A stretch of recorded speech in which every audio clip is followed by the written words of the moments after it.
I'm a pianist. That's my thing in life. That's my passion. I've been doing it my whole life. Moving out of my parents' house and wanting to live by myself, it has become as my primary skill. In order to make money, because I got to survive, I stopped loving it, and also I started having much less drive to do it. Everyone that's around me just says, just be a pianist. You're a fucking great pianist, and I just don't want to do it as a job, but I gotta survive somehow. And I'm thinking, should I start a different business, find another idea? I was in that exact same position recently, actually. As long as you're living in some, city or whatever, like everyone has bills to pay. You gotta buy food. You have to have a roof over your head. So I would just say what I say to anyone who asks that question, which is, what excites you now?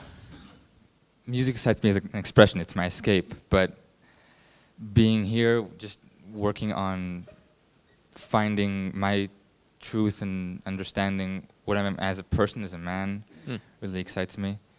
I'm also, interested in cinematography and video, and I've been getting to that and doing all that kind of stuff.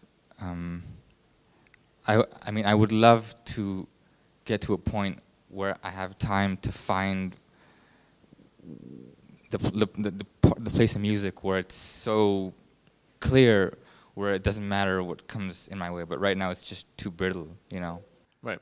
So I would simply say, spend as much time as you can going on that journey, right? This is what we're all doing here, right? Yeah.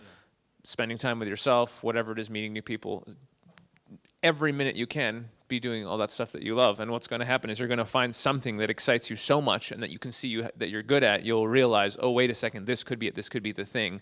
And when you have that thing and you get quite good at it, eventually you're going to get to a point where you're like, fuck it, I could just stop playing piano, I could go do this thing, and I think I can make it. Then you can take some big chance. But right now, it seems like you're in the seeking phase. So seek. It's a great phase to be in. Like, okay, I know I'm done with this. Now I'm going to do the next thing. Find that next thing. So if you have to spend lots of time meditating, breathing, if you're able to save a bit of money, maybe go travel, be somewhere where you can live really cheap for a while and just, breathe and be with yourself. The answer will come as to what is the exciting thing that you want to do. And it might take a while to find, and that's a beautiful thing. And you say in the meantime, just live as cheaply as I can and work. Yeah, if you really don't enjoy it, find a way, like you got a friend who you could crash with. You know what I'm saying? So if you got a couch with one of your homeboys, you only need money for food and transport or whatever. You don't need to be making fucking 5 Gs a month. Anyone else? Thank you, Sasha. So I went through this exact same process, and I am now of the opinion, I could be wrong, but it's just my thoughts. You should definitely not go into business in something you love straight away, because you will almost 100% fail your very first business.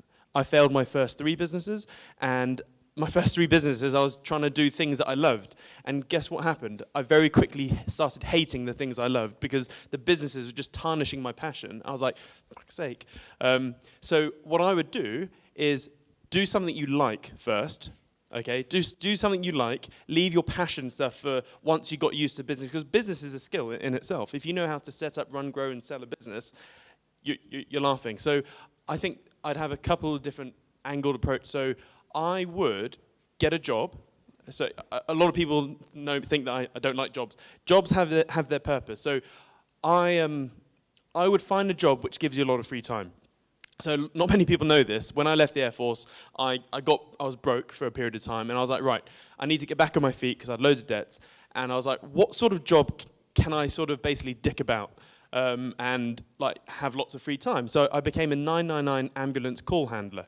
For a year.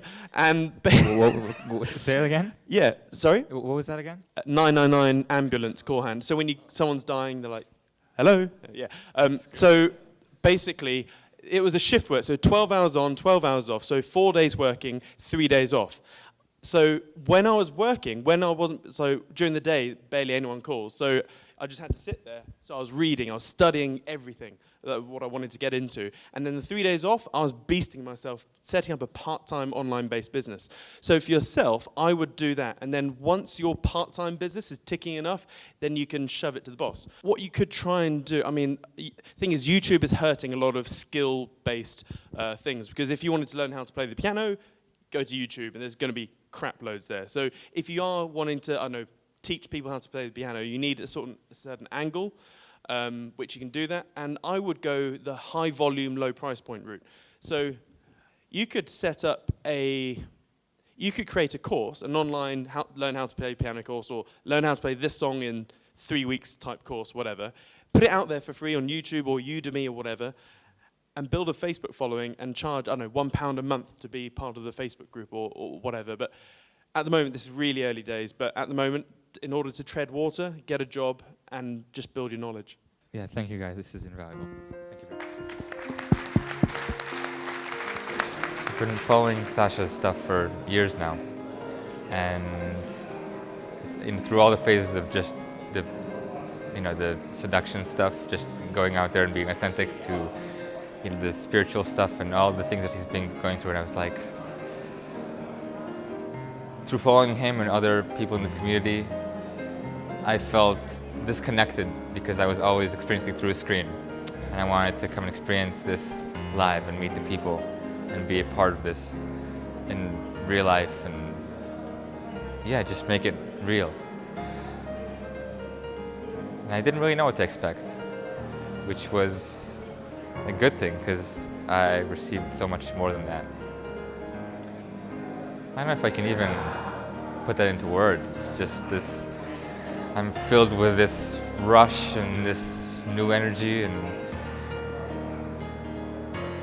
I just talked even in the end with some of the speakers and the students about some deep insecurities that I had, and the amount of support and the advice that they just gave freely was incredible. So I can tell you, okay, I learned some things about business, I learned some things about, being, not letting fear control me, and some amazingly out there shit that I didn't even believe was possible. But that even won't be what it's about. It's really that powerful, you can't put it into words. It's pretty amazing.